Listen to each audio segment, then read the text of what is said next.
Hello my dear friends, this is Muktesh Yogi again from सौदाय education. सबसे पहले आप सबका मैं वेलकम करता हूं हमारे यूट्यूब चैनल पे। और जैसा कि आप लोगों की क्वेरी हमारे पास आ रही थी बार बार स्ट्रेटजीज को लेकर एक वीडियो के लिए, तो आज हम आप लोगों के लिए लेकर आए हैं वो वीडियो। तो मेरे साथ मौजूद हैं मिस्टर कर्नल महाजन जी, जिनसे मैंने रिक्वेस्ट किया है कि अपने बिजी शेड्यूल से थोड़ा टाइम निकालें इस वीडियो के लिए। Hello aspirants, I hope all of you are fine and doing well. In this particular video, I am going to discuss the various strategies, various techniques to prepare for the Junior Engineer JK SSB examination which is around the corner.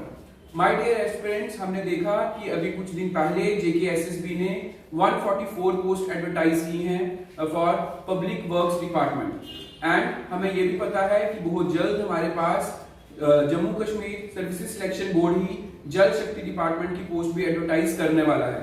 और ऐसा भी सुनने में आया है कि assistant engineer post by Jammu Kashmir public service commission भी advertise होंगी। So what is should be the strategy of the aspirant to prepare for this examinations? All of us know that we are getting these post after a very long time. तो हमारा focus clear होना चाहिए, हमारी strategy clear होनी चाहिए, so that अब हमें इसके बाद अगले अटेम्प्ट की जरूरत ना पड़े। बहुत सारे लोग अभी भी इसी सोच में हैं कि सिलेबस आउट नहीं हुआ है, तो व्हाट वी शुड प्रिपेयर और what we should cover. But आप सभी को ये पता होना चाहिए कि जो हमारे बेसिक कंपोनेंट्स है सिविल इंजीनियरिंग के, for example strength of materials, soil mechanics, surveying, fluid mechanics, उसके बाद highway engineering, railway engineering, irrigation, PERT CPM, ये सारे बेसिक कंपोनेंट्स कवर करने ही चाहिए, क्योंकि जो भी सिलेबस आएगा उसमें ये कंपोनेंट्स 100% कवर होंगे। हम क्या एक्सपेक्ट कर सकते हैं सिलेबस से? हम यही एक्सपेक्ट कर सकते हैं कुछ कंपोनेंट्स का एडिशन या जीके और जीएस का addition, okay. But till now हमारी स्ट्रैटेजी यही होनी चाहिए कि जो भी हमारे पास ये कंपोनेंट्स, बेसिक कंपोनेंट्स हैं सिविल इंजीनियरिंग के, वो हमारे कवर होने चाहिए through length, width and height. I mean to say is that whatever is the syllabus, whatever is mentioned in the syllabus or whatever is not mentioned in the syllabus, that must be covered to avoid any risk. Okay, for example अगर आप strength of material cover कर रहे हैं तो उसके जो भी main important topic हैं, जैसे कि properties of material, stress strain system, elastic constants, shear force diagram, bending moment diagram, torsion of shafts, principal stresses, theory of columns, pressure vessels, तो इनको डिटेल में कवर करना हमारा मेन एम होना चाहिए। जो भी हमारे पास सिलेबस है, चाहे वो आरसीसी का सिलेबस हो जिसमें हमारे पास working stress method, limit state method, IS codal provisions, तो ये सारी चीजें जो हैं वो हमें डिटेल में कवर करनी चाहिए at this point of time. कुछ हमारे टॉपिक्स जो हैं सिलेबस में मेंशन नहीं है बट वो पूछे जाते हैं। If I talk about structural analysis, आप प्रीवियस ईयर्स पेपर्स देखोगे, 6 to 7 questions have been asked in that examination, but that subject is not mentioned in the syllabus. So to avoid any risk, for example traffic engineering is not mentioned in highway syllabus but still the question has been asked. So the main thing here is to complete the component, to study the component from every angle, okay. So what should be your strategy? Your strategy must be to prepare, to make your timetable and to divide the components into the topics and then cover it strategically. Okay, now the second thing is practice, revision and all. Now from where to do practice? This is the very important question of the aspirants. So the standard books, standard objective books which are available in the market, that book may be Gupta, that may be Agor, Thurmi, Murthy, or there are so many other books available in the market. There are previous years SSC books, there are engineering services as well. So you can take help of that books for the preparation of your examination. So at this point of time your main focus must be, आपका main focus होना चाहिए ज्यादा से ज्यादा topics को cover करना which are important for the examination, which are required for the examination. There are some topics which do not have any relevance, तो उनको इस टाइम पर avoid करना चाहिए। हर एक को competitive exam की जो भी tally करता है उसको पता है कि topic का relevance क्या है, topic का importance क्या है, तो उसको consider करते हुए हमारे पास जो objective books हैं उनको साथ साथ mark करना। Second important thing is that don't leave the internet questions.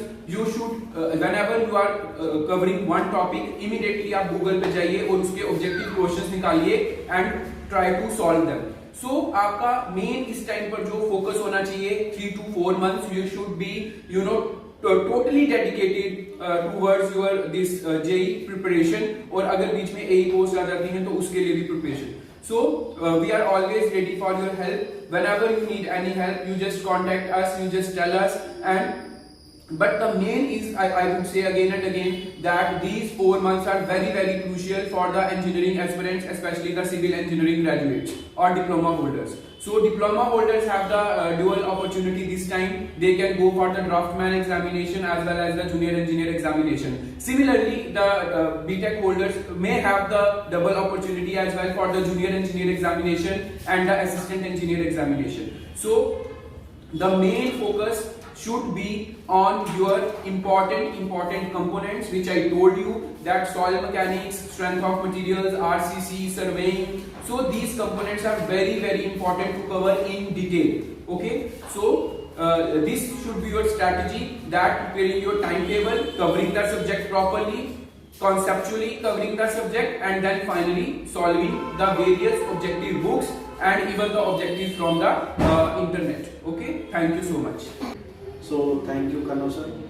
ये थे मिस्टर कन्नौ महाजन, जिनको मैंने रिक्वेस्ट किया था इस वीडियो के लिए. और आप तक ये वीडियो पहुंचाने का एक ही मकसद था कि आपकी जो जेई की तैयारी चल रही है उसमें कोई किसी भी तरीके से अगर हम हेल्प कर पाएँ. तो आप लोगों ने अभी वीडियो को पूरा सुना होगा, मेरे को उम्मीद है. तो आप लोगों तक मैं एक क्वेरी को रिस्पॉन्ड देना चाहता हूँ कि काफ़ी दिनों से मेरे को टेस्ट सीरीज़ के लिए कॉल्स आ रहे हैं. तो मैं आप लोगों को बता देना चाहता हूँ, जो हमारी टेस्ट सीरीज़ रहेगी, थोड़ी बेसिक इन्फॉर्मेशन उसके बारे में मैं आपको देना चाहता हूँ कि उसमें हमारे टोटल जो टेस्ट रहेंगे 120 टेस्ट रहेंगे. 120 टेस्ट टोटल कंडक्ट किए जाएंगे. तो बोथ मोड्स में हमारे पास अवेलेबल है. Even if you go for online and offline, तो कैंडिडेट्स अपने आप को रजिस्टर कर सकते हैं.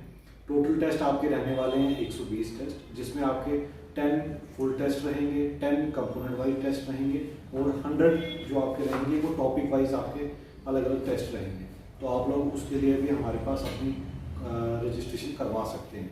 लास्ट बट नॉट लीस्ट, मैं आप लोगों तक अपने क्लासरूम प्रोग्राम के कुछ फीचर्स बताना चाहूँगा. सबसे पहला जो हमारा रहता है, हम अपनी क्लासरूम में आपको ईच एंड एवरी पार्ट जो आपका सिलेबस का रहता है, हमारी पूरी कोशिश रहती है कि हम उस सिलेबस को कवर करें और सिलेबस से बाहर जाके भी आपको जिस तरीके से भी उस चीज़ में कवर करवा सकें, हमारी पूरी कोशिश रहती है. और साथ में ही आपको मैं बता देना चाहता हूँ कि जो आपकी स्टैंडर्ड बुक्स होती हैं, जो कि अभी कन्नौ सर ने भी बताया कुछ बुक्स के बारे में, वो हम प्रॉपर क्लासरूम में भी आपकी ऑब्जेक्टिव सॉल्व करवाते हैं. साथ ही साथ मैं आपको बता देना चाहता हूँ कि हमारे यहाँ पर रेगुलर टेस्ट असेसमेंट हर दूसरे तीसरे दिन होते हैं, असेसमेंट बच्चे के, ताकि हमें पता चले कि बच्चा कहाँ तक अपनी तैयारी साथ साथ कर रहा है. और एक चीज़ मैं आपको और बता देना चाहता हूँ, रेगुलर टेस्ट हमने बच्चों के लिए काफ़ी प्रायोरिटी बेस पे रखे होते हैं. उससे क्या होता है कि प्रॉपरली बच्चा साथ साथ अपना टॉपिक भी कवर करता है और अपने डाउट्स भी साथ में हमारे पास लेकर आता है. तो हमारी पूरी कोशिश रहती है, उसके लिए हम रेगुलर डाउट क्लियर सेशंस रखते हैं, जिसमें बच्चा अपने डाउट्स को प्रॉपरली क्लियर करता है. तो लास्ट में मैं आप लोगों तक एक और चीज़ बता देना चाहता हूँ कि इस चीज़ को छोड़ के भी हमारी जो स्वधाय एजुकेशन की पूरी टीम है, हमारे जो एक्सपर्ट्स हैं, वो 24/7 हमारी जितनी कोशिश होती है, हम हर क्वेरी तक आपको अच्छे से रिस्पॉन्ड करें और आपको टाइम टू टाइम आपकी क्वेरी का आप तक जवाब दें. तो हमारी आपसे ये भी गुजारिश रहेगी आप सबसे कि अगर कोई भी बच्चा हमारे पास नहीं पढ़ रहा है, कोई और इंस्टीट्यूशन से पढ़ रहा है या किसी भी तरीके से हमारे साथ किसी भी गाइडेंस के लिए आना चाहता है, मोस्ट वेलकम. हमारे जो नंबर्स हैं वो आप लोगों तक पहले भी सर्कुलेट कर दिए गए हैं.